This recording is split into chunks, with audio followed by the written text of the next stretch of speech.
আসসালামু আলাইকুম। নতুন আরো একটি ভিডিও নিয়ে আপনাদের সবাইকে স্বাগতম জানাচ্ছি। তো আজকের এই ভিডিও থেকে আমরা ফ্লেক্সবক্স সম্পর্কে জানবো এবং ফ্লেক্সবক্স দিয়ে আমরা আমাদের পেজগুলো এডিট করব। হ্যাঁ, আমরা দেখেন নতুন একটি ডোমেইনে আমরা নতুনভাবে পেজটি ইনস্টল করেছি। এখন এখানে আমরা একটা কাজ করি, গতবার তো আমরা হ্যালো এলিমেন্টর থিম দিয়ে দেখিয়েছিলাম। এখন থেকে আমরা আস্ট্রা থিম নিয়ে কাজ করব। তাহলে আমরা বুঝতে পারবো যে আসলে ডিফারেন্সটা কোথায় এবং এলিমেন্টর দিয়ে কাজ করলে ডিফারেন্ট থিমে কেমন ফাংশনালিটি আমরা পেতে পারি। হ্যাঁ, তো আমরা আস্ট্রা থিম ইমপ্লিমেন্ট করার জন্য আমরা এখান থেকে অ্যাপিয়ারেন্সে যাব, তারপর এখান থেকে আমরা থিমসে ক্লিক করব। ক্লিক করার পর আমরা এখান থেকে অ্যাড নিউ থিমসে ক্লিক করব। এরপর এখানে আমরা অ্যাস্ট্রা থিম দেখতে পাবো। যদি না দেখতে পাই তাহলে এখানে আমরা সার্চ করে নিব অ্যাস্ট্রা। ঠিক আছে, তো অ্যাস্ট্রা সার্চ করার পরে কিন্তু এই থিমটা চলে এসেছে। এখন আমরা এটাকে ইনস্টল করে নিতে পারি। তো ইনস্টল হওয়ার পর আমরা এখান থেকে অ্যাক্টিভেট করে দিতে পারি। হ্যাঁ, তো এখন আমরা এখান থেকে রিলোড দেই। আমরা এই যে অ্যাস্ট্রাতে যাই, যাওয়ার পর এখানে দেখেন আমরা অ্যাস্ট্রা একটি ড্যাশবোর্ড পাবো, যেটা আমরা হ্যালো এলিমেন্টরে কিন্তু পাইনি। হ্যাঁ, কারণ হ্যালো এলিমেন্টরে কিছুই নেই, ওটা জাস্ট একটা ব্ল্যাঙ্ক থিম। যাই হোক, অ্যাস্ট্রা যেহেতু একটা প্রিমিয়াম থিম, তো এখানে আমরা অনেক ফিচার পাবো, বাট সবগুলো ফিচার আমাদের ইউজ করতে গেলে আমাদের এখানে পে করা লাগবে। তো আমরা এই পে অপশনে যাচ্ছি না, আমরা জাস্ট এটার বেসিক যে ইউজেসগুলো আছে সেগুলো থ্রুতেই আমরা এখানে কাস্টমাইজ করতে পারবো। হ্যাঁ, তো এখান থেকে আমরা যে স্টার্ট কাস্টমাইজিং দিতে পারি, অথবা সেটিংসে ক্লিক করে আমরা এখান থেকে কিছুটা সেটিংস করে নিতে পারি। তো এখানে তেমন সেটিংসের কিছুই নেই, এগুলো আমরা বাদ দেই। এখান থেকে আমরা ইনস্টল অ্যান্ড অ্যাক্টিভেট ক্লিক করতে পারি, এটারও দরকার নেই আমাদের। তো বেসিক্যালি আমাদের তেমন কিছু দরকার নেই, আমরা এখান থেকে কাস্টমাইজে যাই, সবগুলোই কিন্তু আমরা এই যে কাস্টমাইজ থেকেই আমরা পেয়ে যাব। হ্যাঁ, এই যে অ্যাপিয়ারেন্সে যাওয়ার পর এখানে যে কাস্টমাইজ নামের একটা অপশন পাবো, এই অপশনে আমরা সবগুলো ফিচারগুলো কিন্তু আমরা এখান থেকে পেয়ে যাব। অ্যাস্ট্রা যখন আমরা ইনস্টল করলাম, ইনস্টল করার পরে দেখেন এমন দেখা যাচ্ছে। হ্যাঁ, আমরা এর আগে দেখেছিলাম যে 2024 এই থিমটি ইনস্টল করলে অন্যরকম দেখা যায়। অ্যাস্ট্রার ক্ষেত্রে কিন্তু এটা আরেকটু ডিফারেন্ট লাগতেছে। হ্যাঁ, এবং আগে থেকে অনেকটা সুন্দরই লাগতেছে বলতে গেলে। আমরা যে কাজটা করতে পারি, এখন এখান থেকে আমরা এলিমেন্টর প্লাগইনটি ইনস্টল করে নিই। তো এখান থেকে আমরা এলিমেন্টর প্লাগইনটি ইনস্টল করব। সো আমি ইনস্টলে ক্লিক করলে ইনস্টল করলাম, এটা ইনস্টল হচ্ছে এখন। তো ইন দ্য মিন টাইম আমরা একটা কাজ করতে পারি, এই যে এলিমেন্টর হেডার অ্যান্ড ফুটার, এটাও আমরা ইনস্টল করে নিতে পারি। হ্যাঁ, কারণ এটা আমাদের লাগবে। এটা ইতিমধ্যেই আমরা জানি যে এই এলিমেন্টর হেডার অ্যান্ড ফুটার দিয়ে কি করতে হয়। দ্যাটস ওয়াই আমি সাজেস্ট করবো, যারা পূর্বের ভিডিওগুলো দেখেননি, আপনারা পূর্বের ভিডিওগুলো দেখে তারপর এই ভিডিওতে আসবেন, তাহলে আপনারা বুঝতে পারবেন। আদারওয়াইজ আপনাদের বুঝতে অসুবিধা হতে পারে যে কোথা থেকে কোথায় আসলাম। তো এটা কিন্তু আমরা টোটাল একদম স্ক্র্যাচ থেকে আমরা টোটাল একটি সিরিজ ক্রিয়েট করেছি। হ্যাঁ, যেটার থ্রুতে আপনারা স্টেপ বাই স্টেপ এলিমেন্টর সম্পর্কে জানতে পারবেন এবং এলিমেন্টর দিয়ে কিভাবে একটি সাইট বিল্ড করতে হয় সেই প্রপার একটা ধারণা পাবেন। হ্যাঁ, তো আমরা এখান থেকে দুইটাই যেহেতু ইনস্টল হয়ে গিয়েছে, আমরা এখান থেকে ইনস্টলড প্লাগইনে যাব। যাওয়ার পর এখান থেকে আমরা এই দুইটাকে সিলেক্ট করে এখান থেকে একেবারেই অ্যাক্টিভেট করে নিতে পারি। হ্যাঁ, তো এটা একটু লোড নিচ্ছে। লোড নেওয়ার পরে আমাদের এই এলিমেন্টর এবং Elementor header and footer builder এই প্লাগইন দুটো ইনস্টল হয়ে গিয়েছে।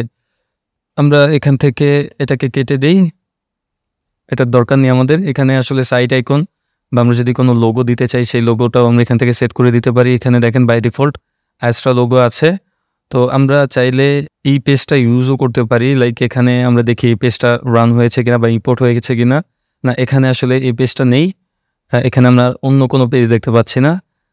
এই পেজটা শুধুমাত্র এই কাস্টমাইজিং এর ক্ষেত্রে দেখা যাচ্ছে। হ্যাঁ, দ্যাট মিনস আমাদের একটা প্রপার ধারণা দিচ্ছে যে আসলে কিভাবে আমরা কি আপডেট করলে কিরকম দেখতে পাবো। হ্যাঁ, লাইক এখানে যদি আমরা এখান থেকে যে মাই ব্লগের বদলে আমরা যদি এখানে খুব সম্ভবত ইনলাইন অ্যান্ড সাইট লোগো এটা যদি দিই, এটা দিলে কাজ করার কথা। কারণ ওয়াই এখানে different logo for retina display, এটা তো কাজ করার কথা, বাট এখানে কাজ করতেছে না কেন জানি না, যদিও আমার একটু ধারণা কমই বলা চলে। হ্যাঁ, তো দেখেন এখানে পাবলিশে ক্লিক করার পর তখন কিন্তু আমাদের এই পুরো সাইটটা কিন্তু এখানে দেখাচ্ছে, রাইট?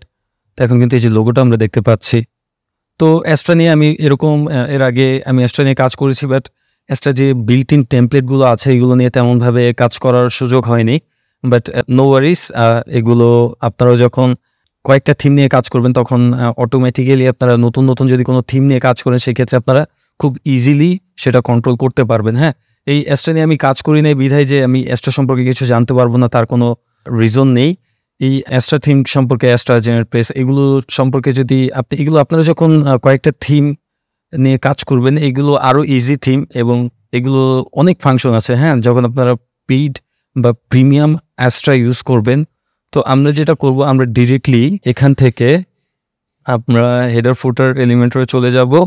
তো এই যে এলিমেন্টর হেডার ফুটার, এটাতে চলে যাব। তো এখানে যাওয়ার পর আমরা একটা কাজ করি, এখান থেকে পেজে যাই, এগুলো আমরা কেটে দিই। দেওয়ার পর আমি এখানে জাস্ট লিখলাম, আচ্ছা হোম পেজ। এখানে কিন্তু দেখেন হোম পেজ কিন্তু অলরেডি যে আমরা পাবলিশ করেছিলাম তখন কিন্তু হোম পেজ অটোমেটিক্যালি ইম্পোর্ট নিয়ে নিয়েছে। হ্যাঁ, তো আমরা এটাকে রিমুভ করি এই ট্র্যাশ থেকে, এটা আমরা ডিলিট করে দিই, একদম পার্মানেন্টলি ডিলিট। আর এরপর আমরা ব্যাকে যাই, যাওয়ার পর এখান থেকে আমরা অ্যাড নিউ পেজে ক্লিক করি। ক্লিক করার পর আমরা এখান থেকে হোমে যাই। হ্যাঁ, হোমে যাওয়ার পর এখন যদি আমরা এডিট উইথ এলিমেন্টর এই বাটনে ক্লিক করি তাহলে কিন্তু আমরা হোম পেজটি এডিট করতে পারবো, এটাকেও আমরা স্কিপ করতেছি। হ্যাঁ, তো দেখেন এখন যদি আমরা কোনো কিছু, এই যে আমরা এর আগে ভিডিওগুলোতে দেখেছিলাম যে আমরা কীভাবে একটি সেকশন অ্যাড করব। তো সেকশন অ্যাড করার জন্য আমরা যদি যে প্লাস আইকনে ক্লিক করি তখন দেখেন এখানে কিন্তু ফ্লেক্স বক্স দেখাচ্ছে, গ্রিড দেখাচ্ছে। এর আগে আমরা যারা ক্লাস করেছিলাম বা এর আগের ভিডিওগুলো যারা আমরা দেখেছিলাম তারা কিন্তু দেখেছিলাম যে আসলে অন্যভাবে আমরা এই সেকশনগুলো অ্যাড করতাম, বাট এখন এরকম দেখা যাচ্ছে কেন? যারা একদম শুরু থেকে আমাদের ভিডিওগুলো দেখেছেন তারা অবশ্যই জেনে থাকবেন যে এই ফ্লেক্স বক্সটা আমরা ফার্স্টে যখন এলিমেন্টর পেজটি এলিমেন্টর বিল্ডারটি যখন অ্যাক্টিভেট করেছিলাম তারপর কিন্তু আমরা ফ্লেক্স বক্সটি ডিসেবল করে দিয়েছিলাম। হ্যাঁ, তো ডিসেবল কোথা থেকে করেছিলাম? আপনারা যদি ডিসেবল করতে চান, যারা নতুন ভিডিও দেখতেছেন, প্রিভিয়াস ভিডিওগুলো দেখেনি, তাদের জন্য আমি এটা আবার একটু করে দেখাই। আমরা এখান থেকে সেটিংসে যাওয়ার পর এখান থেকে যে আমরা ফিচার্সে যাব। হ্যাঁ, তো এই যে সেটিংসে যাওয়ার পর এখান থেকে আমরা ফিচার্সে যাব। যাওয়ার পর আমরা এই যে নিচে যদি আসি, এখানে দেখেন ফ্লেক্স বক্স কন্টেইনার, আর এখানে কিন্তু গ্রিন মার্ক দেওয়া আছে, দ্যাট মিনস এটা অ্যাক্টিভেট আছে। হ্যাঁ, এখানে কিন্তু ডিফল্ট সিলেক্ট করা, এবং এই গ্রিন মার্কের এখানে যদি আমরা হোভার করি এখানে কিন্তু বলে দিচ্ছে অ্যাক্টিভেট বা active by default, that means by default এটা অ্যাক্টিভ করা আছে। আপনারা যদি এটা ডিঅ্যাক্টিভেট করতে চান বা ইনঅ্যাক্টিভ করতে চান সেক্ষেত্রে আপনারা এখান থেকে ইনঅ্যাক্টিভ করে নেবেন, এখান থেকে ডিঅ্যাক্টিভেটেডে ক্লিক করবেন। ক্লিক করার পর এখন যদি আপনারা এই পেজটাকে রিলোড করেন তাহলে দেখতে পাবেন যে আমরা প্রিভিয়াসলি যেভাবে আমরা এই সেকশনগুলো অ্যাড করতাম সেভাবে কিন্তু আমাদেরকে দেখাচ্ছে। হ্যাঁ, দেখেছেন এখানে কিন্তু এই যে স্ট্রাকচারগুলো দেখাচ্ছে, 1 কলাম, 2 কলাম, 3 কলাম, 4 কলাম। হ্যাঁ, তো এভাবে কিন্তু আমাদের এই স্ট্রাকচারগুলো আগে যেভাবে আমরা পেজগুলো ক্রিয়েট করেছিলাম সেগুলো আমাদের দেখাচ্ছে। তো এইভাবে কিভাবে পেজ ক্রিয়েট করে সেটা আমরা ইতিমধ্যেই জানি, এগুলো আসলে বেসিক থিংস। আমরা যদি ফ্লেক্স বক্স সম্পর্কে জানি তাহলে আরও অ্যাডভান্স ওয়েতে আমরা আমাদের পেজগুলো ক্রিয়েট করতে পারবো, এবং সেখানে অনেক সহজে আমরা যদি একবার বুঝে ফেলতে পারি অনেক সহজেই আমরা অনেক অ্যাডভান্স যত আছে পেজ আছে সেগুলো আমরা ক্রিয়েট করতে পারবো, বা অ্যাডভান্স ডিজাইনগুলো আমরা এখানে ক্রিয়েট করতে পারবো। তো আমরা এটাকে বাই ডিফল্ট যে ইনেবল ছিল আমরা ইনেবল আবারও করে দিই, আমরা এখান থেকে এটাকে ডিফল্টে সিলেক্ট করে দিই বা এখান থেকে অ্যাক্টিভেট করে দিই। হ্যাঁ, বা এখানে ডিফল্টে সিলেক্ট করে এটাকেও আমরা ডিফল্টে সিলেক্ট করে দিব। ঠিক আছে, সিলেক্ট করে এখন আমরা সেভ চেঞ্জেসে ক্লিক করব। ক্লিক করলে আমরা এখানে দেখতে পাবো যে flex box container and grid container এই দুটোই কিন্তু অ্যাক্টিভেট হয়ে গিয়েছে। হ্যাঁ, ফ্লেক্স বক্স ছাড়া কিন্তু এই গ্রিড কন্টেনার অ্যাক্টিভেট হবে না। তো যাই হোক, আমরা এখন এই পেজটাকে লোড দিই। লোড দিলে আমরা এখন এখান থেকে দেখতে পাবো যে ফ্লেক্স বক্স ইনেবল হয়ে গিয়েছে। হ্যাঁ, তো এখানে দেখেন আমরা যদি এখন ফ্লেক্স বক্সে ক্লিক করি, ক্লিক করার পর এখানে কিন্তু অনেকগুলো স্ট্রাকচার দেখা যাচ্ছে, দেখতে পাচ্ছেন। এখানে দেখেন 2টা রতে 4টা কলাম দেখা যাচ্ছে, এখানে দেখেছেন যে 2টা রতে 3টা কলাম দেখা যাচ্ছে। আবার এখানে কিন্তু এই যে দেখেন ডাইরেকশন কলাম, দ্যাট মিনস এই কলাম যদি আমরা ইউজ করি এরপর এই কলামের ভেতরে যদি আমরা কোনো ইনার সেকশন বলেন বা কন্টেইনার বলেন, হ্যাঁ, যারা আমরা এর আগে ইনার সেকশন নিয়ে কাজ করেছিলাম তাদের জন্য আমি ইনার সেকশন বলতেছি, এই কন্টেইনারের ভেতর যদি আমরা আরও কোনো কন্টেইনার বা যে কোনো উইজেট যদি আমরা নেই সেটা কিন্তু উপর থেকে নিচ পর্যন্তই শো করবে। হ্যাঁ, তো ফর এক্সাম্পল আমরা যদি এখান থেকে এই ডিরেকশন কলাম দেখেন, এখানে কিন্তু ডিরেকশনটা নিচে দেওয়া আছে। হ্যাঁ, তো আমরা যদি এটাকে অ্যাড করে আমরা যদি এখান থেকে কিছুই করলাম না, হ্যাঁ, আমরা এখান থেকে সিম্পলি একটা হেডিং নিলাম, নেওয়ার পরে দেখেন হেডিংটা এখানে দেখা যাচ্ছে।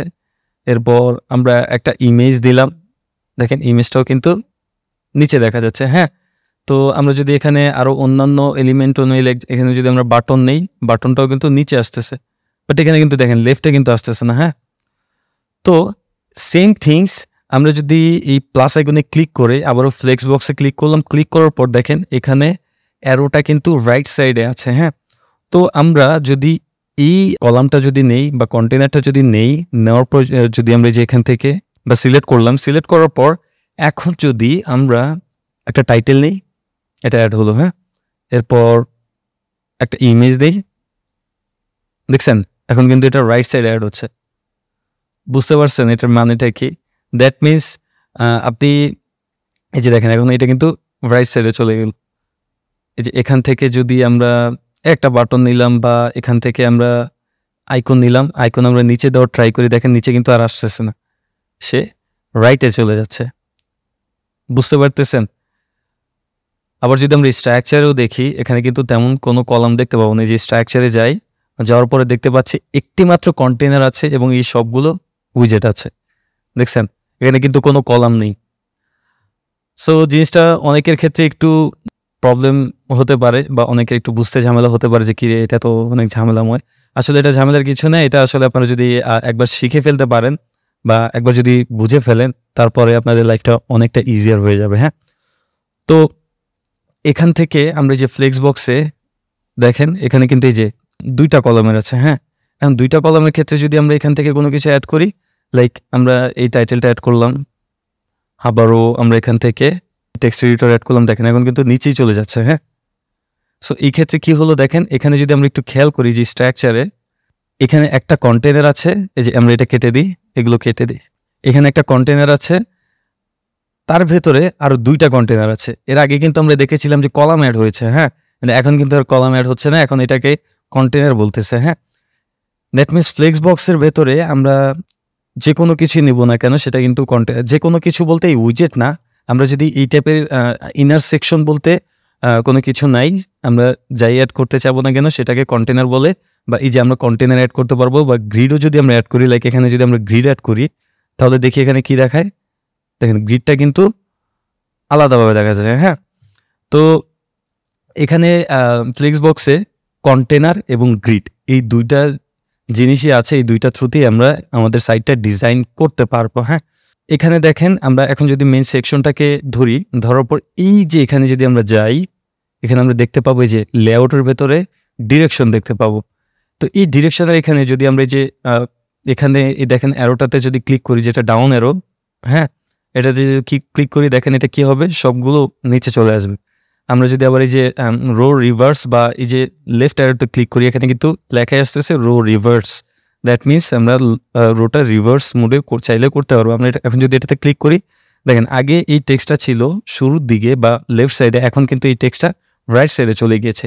আমরা এখন যদি কলাম রিভার্স করি, আমরা ওই যে দেখেছিলাম না যে মোবাইলের ক্ষেত্রে রিভার্স কীভাবে করে, এটা কিন্তু ঠিক ওই একইভাবে কাজ করতেছে। হ্যাঁ, তো আমরা যদি এখন এই যে এখানে কলাম রিভার্স করি, রিভার্স করলে দেখবো যে ভিডিওটা ছিল সবার লাস্টে আর ভিডিওটা চলে আসলো সবার ফার্স্টে। ঠিক আছে, তো আমরা এইখানে থ্রুতে ডাইরেকশন আমরা মেনটেন করতে পারবো। এখানে আরও অনেক ফিচার আছে যেগুলো আমরা একটা একটা করে দেখব। তো আজকের এই পর্যন্তই থাকুক। আজকে আমরা জাস্ট ফ্লেক্স বক্স সম্পর্কে পরিচিত হলাম। নেক্সট ভিডিও থেকে আমরা আমাদের পেজগুলো ক্রিয়েট করতে থাকবো, হেডার ফুটার ক্রিয়েট করতে থাকবো এবং সাথে সাথে এই ফ্লেক্স বক্স সম্পর্কে একটা প্রপার ধারণা নিব। তো আজ এই পর্যন্তই, আশা করি ভিডিওটি ভালো লেগেছে। ভিডিওটি যদি ভালো লেগে থাকে অবশ্যই লাইক, কমেন্ট, শেয়ার এবং সাবস্ক্রাইব করবেন। আসসালামু আলাইকুম।